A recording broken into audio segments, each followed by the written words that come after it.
I'm Barry Funkhauser, and this is the Barry Funkhauser Show. Happy Hump Day. Here's what's going on. Well, AI is using old recordings to transform audiobooks. CalHFA has paused the Dream for All shared application loan program for first-time homebuyers, and a mysterious purple jellyfish-like creature has been spotted along the Southern California coast. As always, I'm here with my co-host and general know-it-all current events guy, Joe. Hey, Joe. Hey, Joe. Hey, Joe. Hey, Barry. Sorry, I gotta unmute myself before Have I you can been stung actually by a talk. jellyfish? Is that where you went? I hope not, because those things are going to cause me some pain. Have you ever seen one in the wild, a jellyfish, or something that will attack you in the ocean? Yeah. Oh yeah. Oh yeah. Like not here, not in the Californias, but Florida. I saw some You when go to we were out of Hawaii a Key lot. West. Do you Saw some see in it? Hawaii. Yes, saw some in Hawaii. We don't get close. I didn't see those. I saw those both on like snorkeling scuba tours, not like close to shore, not like I'm wading out from the beach and like, oh, there's jellyfish. No, we were like out on boats, like, hundreds of yards away from the shore. And then there were like schools of jellyfish. Yeah, I can't remember where I was, but I think it was up in Avila Beach near San Luis Obispo, and there was a jellyfish die off.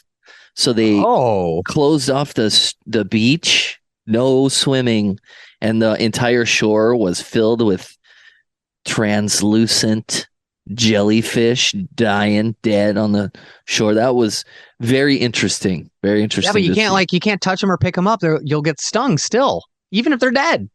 What a strange animal, or what is it? No, right? Some sort of So crazy. creature.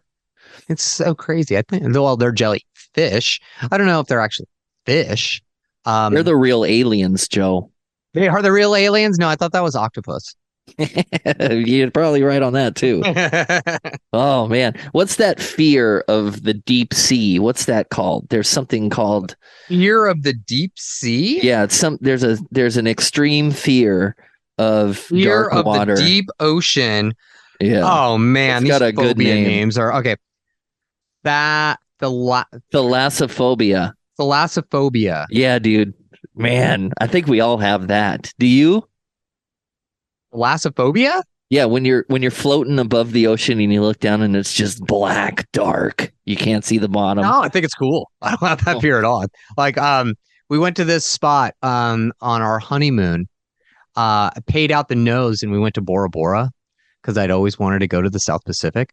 So we went to Bora Bora and we took a tour around the interior of the volcanic caldera. So Bora Bora, all the hotels are on the ring of a massive extinct volcano, and then in the middle of that ring is the actual mainland island of Bora Bora. It's like just juts out from the ocean up like 500 feet, maybe more.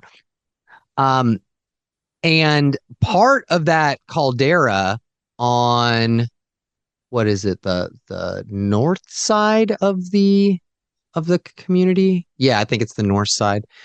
The north side is where all the real nice hotels are. Like if you ever saw Couples Retreat when with that movie with Vince Vaughn yeah. I always forget. You know what? That's a Okay, good the one. one where they go to Bora Bora. Anyway, they go out to the Ritz or the Four Seasons in Bora Bora. That's like on the north side of the island. Well, that part of the interior caldera is really deep, and they took us over there, and like so we went from like the shallow end, which was like 10 feet deep. You could see the bottom. We jumped in, swam around with like um little baby stingrays and stuff like that. That super cool. Then we go to the other side and it's deep. Stupid deep. Well, that's where all the big old like the manta rays live, like the 6 to 7, 8 foot manta rays, just like floating around in the water, like big old bats, you know?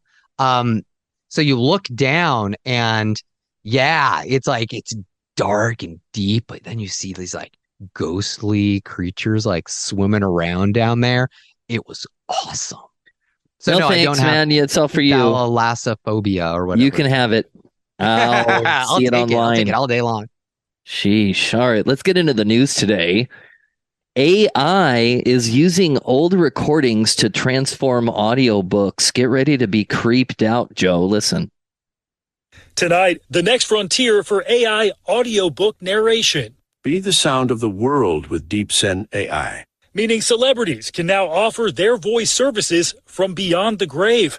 The Wall Street Journal reporting companies like DeepZen are taking real voices of actors and narrators and using AI to create new content with synthetic voices that sound like the real thing.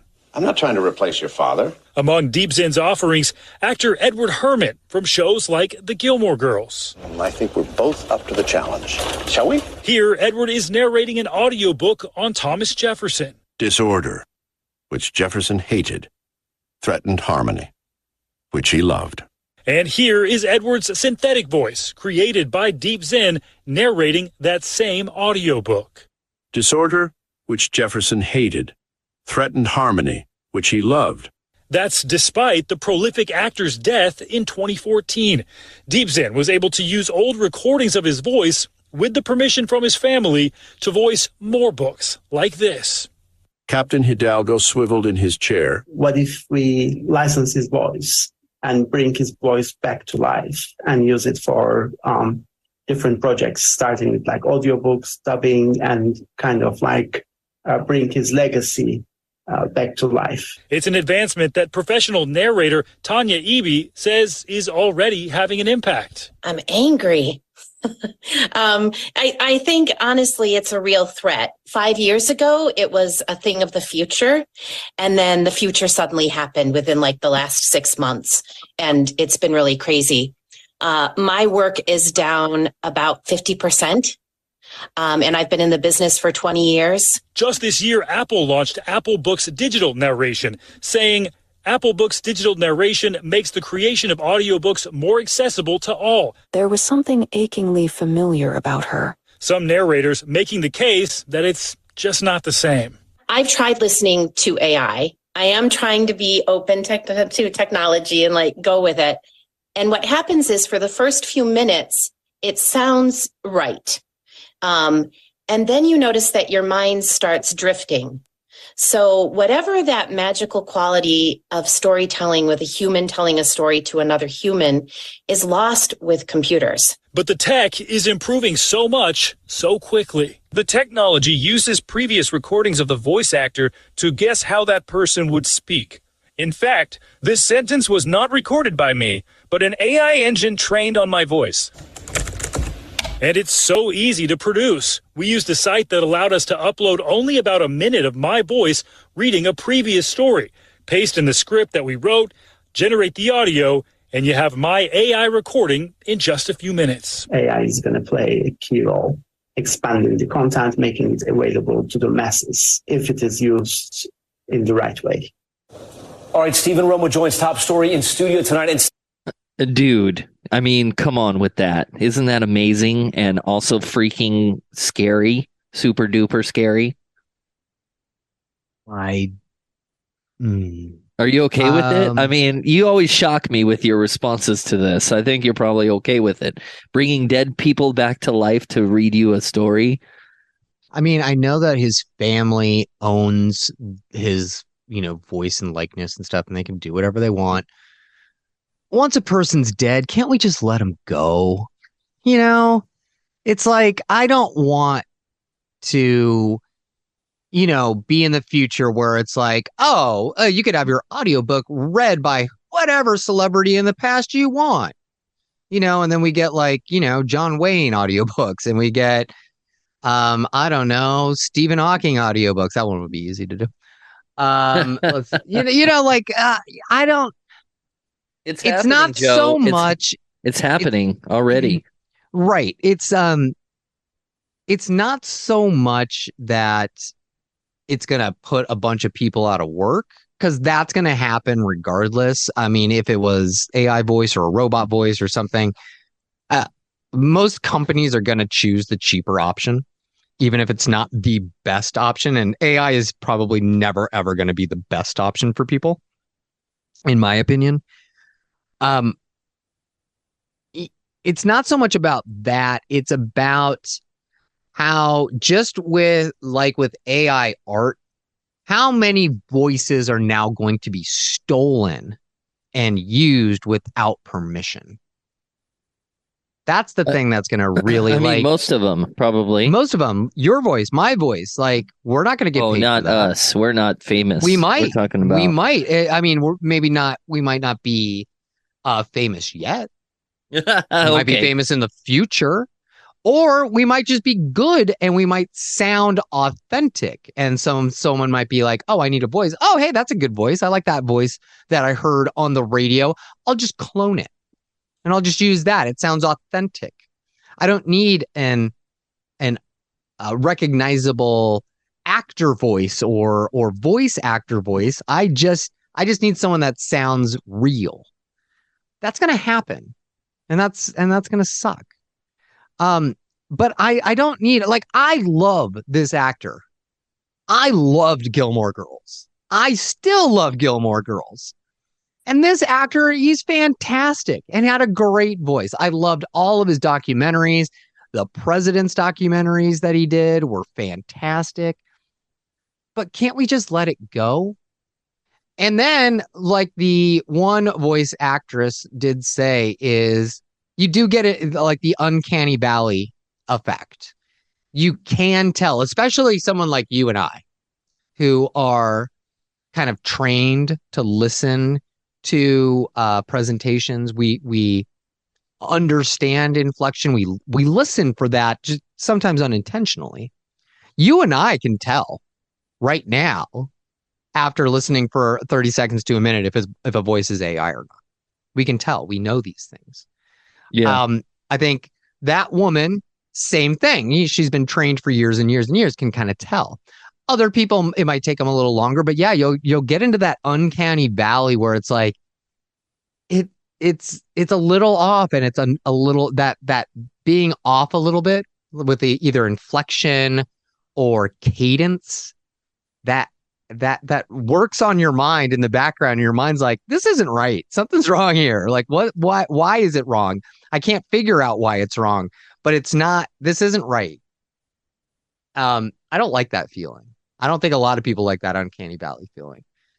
But this is going to happen. It's going to happen.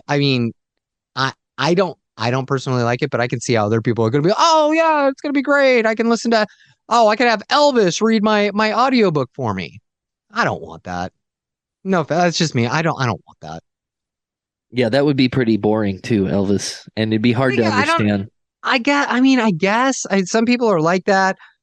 A lot of this is just going to be novelty. I mean, everything's new, so everyone's like jumping on board. So we'll see if it actually does make a difference. We're going to get, I think, a lot of lawsuits about likeness rights and things like that AI is stealing. So we'll see. Interesting. I don't need any of that, though. No. Yeah. And I don't listen to audiobooks anyway. Just read a book. Yeah. Why do you need an audio? Why do you need someone to read it for you? I'll use my own internal voice. Thank you. I guess some people listen to audiobooks, they listen to podcasts, they're in the car, they throw on the audiobook. No, don't ever do that. Always listen to a podcast. Always listen to a podcast. Our podcast specifically. This one. My thing is I can't, and this is probably just a me thing. I can't pay attention. If I'm driving and I'm listening to a book, I just am not paying attention. I don't get I miss details. I also don't like audiobooks because when I'm reading, I sometimes want to flip back and reread a detail. And you can't do that very easily in an audiobook. So anyway, whatever, to each his own, I guess. Yes. Well, human voices, Joe and Barry, will continue now on the show. More news. Bleep, blop, blorp. Okay, go. CalHFA has paused the Dream for All shared application loan program for first-time home buyers. Real quick, listen.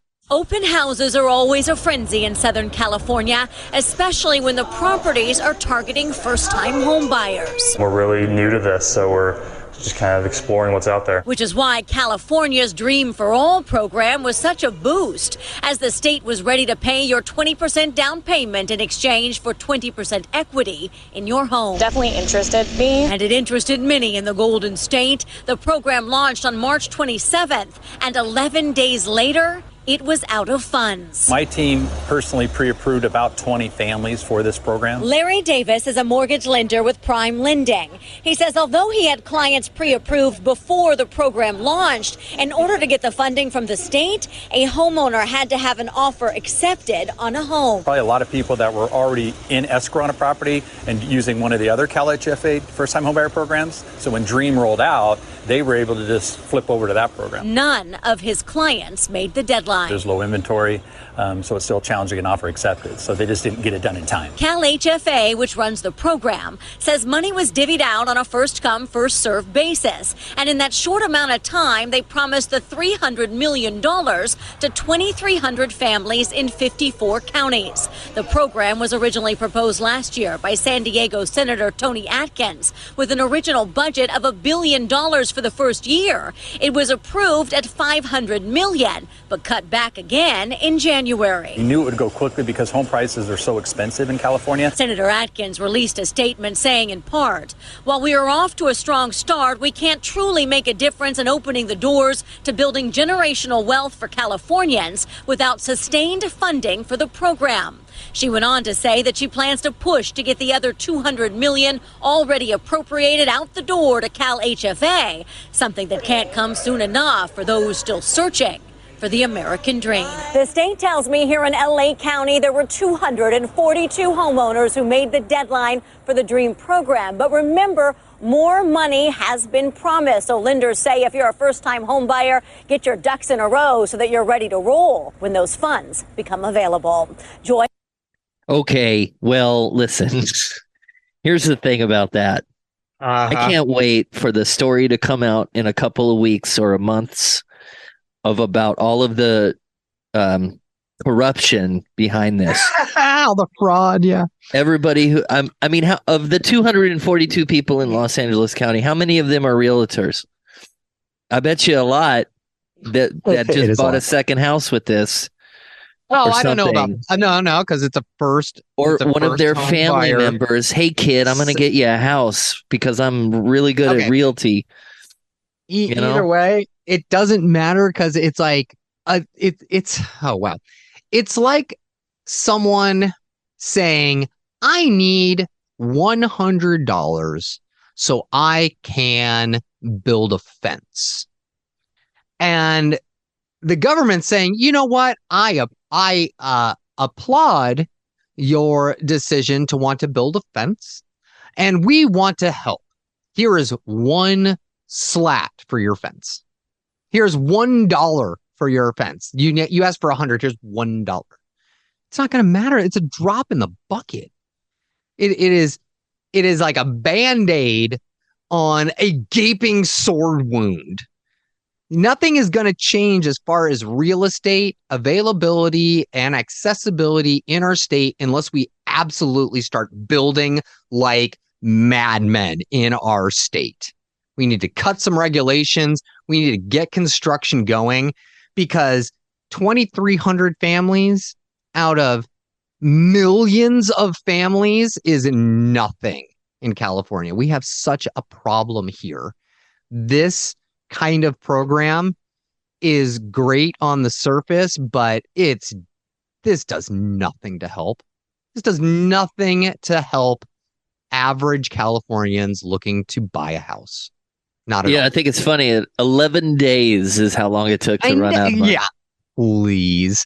11 days. I would much rather have that $1 billion spent, even that $350 million, spend that and build me low-income housing. Build me 1,000 to 2,000 units. Give me that instead.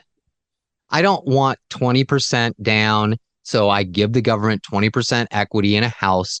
No, we need more housing. All of that money should be going toward building new construction or using that money to get rid of red tape, get rid of some regulation, move some people out of defunct housing, decrepit housing, apartments that need to be just completely demolished and rebuilt. That money should be going there, not to this stuff. Not to this stuff. We need to keep dreaming, Joe. I'm with you. I'm in your corner, but keep on dreaming. Maybe. Oh, I know. But we need to be better about how we use our money. What is the bigger bang for your buck? Getting, 2,000 people on the hook for a mortgage, or getting 3,000 entire families off of the street and out of homelessness. That is much more impactful. We gotta think about that kind of stuff too. It's not a good use of taxpayer money. Yeah. Because the only people that can actually afford this type of program already have money. They already have hundreds of thousands of dollars or a great job that they can actually afford to take on a mortgage. They just need a little help with that down payment. Those people don't need more help. They have plenty of help. Let's help the people that are on the street, that want to get off the street and become contributing members of society again. Yeah, I can't wait for the corruption myself. Yeah. Oh, yeah. How many? What do you think? You think it's going to be like, out of that 350 million, how much was fraud? How much is going to get taken as fraud? 50%. 50%? Wow, you are. It's less for me. I was gonna say about like 50 million. So way less than 50%, but about 50%. Dang. I'm just saying, man. A lot of greedy people. Anyway, unscrupulous folk out there. All right, more news. Well, this just in, Joe. There's a mysterious purple jellyfish-like creature spotted along the Southern California coast. Everybody freak out. Beautiful blue hues were spotted just 2 miles off of Orange County by Dana Wharf Whale Watching's Nona the Naturalist. Some have already washed up on shore in Huntington Beach, the South Bay, and also beaches farther north. Huntington Beach Marine Safety Battalion Chief Doug Leach says there are no plans to close the beach, but caution beachgoers, while it's nice to admire these creatures, don't touch them. Okay, so they're called by the wind sailors, and they're the weirdest freaking thing I've ever seen in my life. They're like blue. They look like little ships floating around. And if you see them, don't touch them. They're scary little things. I don't think they're poisonous. I don't know, though. I don't want to. Then why can't you test it out? I don't know. Did she say it was poisonous? I wasn't paying close attention. I'm looking right now. It's a really scary looking by the thing. Sailor. Wow, it's so crazy. It's a cool name for a thing, right? By the wind sailors. Yeah. It is. It's a small. I can't even say that word. Cindarian. It's okay. It's a creature. Basically, it's related to the Portuguese man of war jellyfish, the really poisonous one. But it doesn't seem like these ones are actually toxins in their nematocysts are effective against their prey. Blah blah blah blah blah blah blah blah blah. I think they're fine. Relatively benign to humans, although each person may respond differently to the contact with these toxins. Do not touch your face or eyes after handling them. That's the big thing. That's the big takeaway. Make no contact with the alien creatures that have come to shore. Nothing to worry about. It's completely normal. Oh, stop. Hey, we're going to be in trouble when all the dolphins fly out of the sea and into the sky and out into space. They're going to be like the Hitchhiker's Guide to the Galaxy is actually happening. They're going to be like, I told you so. We're out of here. Exactly. It's so long, and thanks for all the fish. Speaking of that, that's it for today. We'll be back mañana. This is the Barry Funkhauser Show.